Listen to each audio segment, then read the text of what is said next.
What up, guys? Welcome to Vincent's Hero Works. This is my 85 325E. It's got the M20 in it. Has a Mercedes-Benz supercharger on it, compressor, whatever you want to call it. It was fun. Never really had a tune or anything, so it wasn't crazy, but better than the stock, whatever 100 horsepower this thing made. As you can see, I got the interior stripped out now. I was really assessing the rust damage, and it's quite bad. Rockers are bad, all that typical E30 rot. I planned on pulling this motor out and doing the head gaskets and stuff, getting rid of this junk. I figured I boosted my 5 Series, so I'm getting used to the MS43 management. I might as well just throw an M54 in this. It's really not too difficult once you really figure out the tuning aspect. So I went ahead and bought this here parts car. It's kind of a shame because it's kind of clean, especially for being in New York. I already have the motor almost out on this one, just working on the fuse box there. So this is going to go on the E30, along with, I'm going to take all the brakes off of this and stuff. I have that 318 Ti out there. That's all the suspension on that's going on the E30. The brakes are going on that suspension. Good stuff, big brakes. E36 suspension, M54. Can't go wrong, right?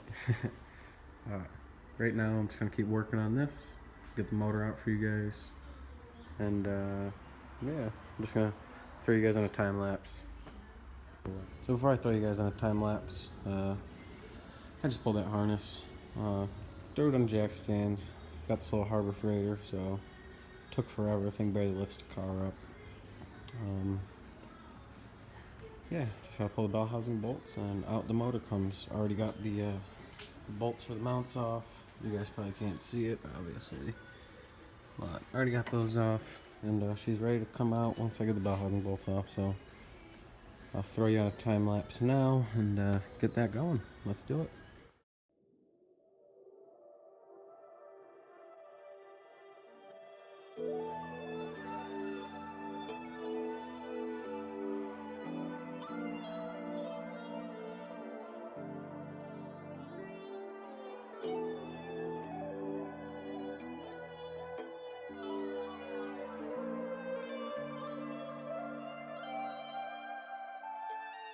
Alright, so after fucking with this for like 45 minutes, I'm gonna try a different approach here. There's the one bell housing bolt that I cannot get out. This is also a 330xi, so I'm gonna through the front axles, all that BS. I've pulled the motor on my 5 Series probably freaking 5-6 times, no issue, but 3 Series really doesn't have any room. In the back, where all the bell housing bolts are, there's nothing back there, so I'm just going to drop the whole subframe, undo the guivo, all that, pull the tranny and the motor out. On the suspension is one. I'm using the brakes and everything anyway, and I don't know, I might even do something with the XI drivetrain. I don't know, I got it, so why not, right? But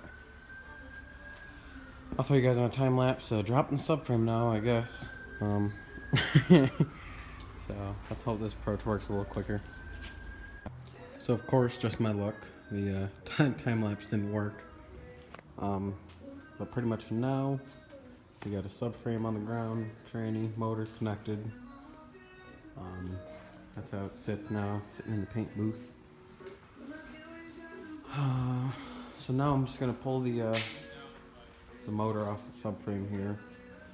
I decided to go this method because I've never pulled the XI drivetrain. I've really only pulled my 5 Series drivetrain and other 5 Series ones.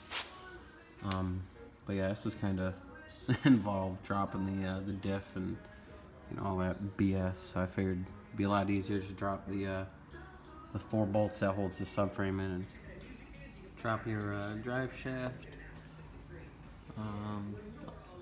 do the struts, make sure your wire harness is off, obviously. Vacuum lines, fuel lines. If you have an automatic, take your linkage off over here.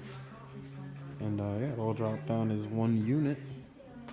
Always wanted to do it this method, but never really had the room.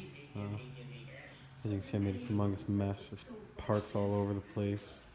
Litter in this place.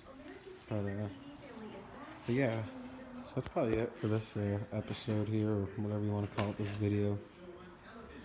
But we'll keep it going. I don't know, I'm going to try to upload every week at least. Every time I get down here and do something, even if it's just nothing, you know what I mean? Just record it for you guys, and that'll be that. But that's how it sits now. And I'm pretty excited. Just gotta get the motor out of that, gotta do all the floors and stuff like I said before. This will probably be next. Pulling the motor out of this beast. I don't know. I'll probably do this the same way, just drop the subframe. It'll be much easier. All the E36 stuff is going on underneath it anyways, so might as well. But that's gonna be it for this video. Next video I'll probably be pulling the motor out of this, like I said. Maybe even get everything off there, pull the motor from the subframe, get the training off, take the manifold off. I might do an M50 manifold, I'm not sure. But definitely gonna get rid of the oil separator and all that BS underneath there. But yeah, that's it guys. Thanks for watching. I hope you enjoyed. And you know, keep watching. You know, I'm gonna be making videos every week, like I said, and try to at least every time I get down here. But yeah, once again, thanks for watching guys. I really appreciate it. But please like the video if you liked it, you know. If you want to see more, subscribe, hit that bell. You guys know the deal. But you know, even if you didn't like it, give me a dislike. You know, I want to see where this thing's going. But I'm really excited. Can't wait to get this motor out, fix the floors, and get it ready. I hope you guys enjoyed it, really. Thanks again, guys. Catch you next week.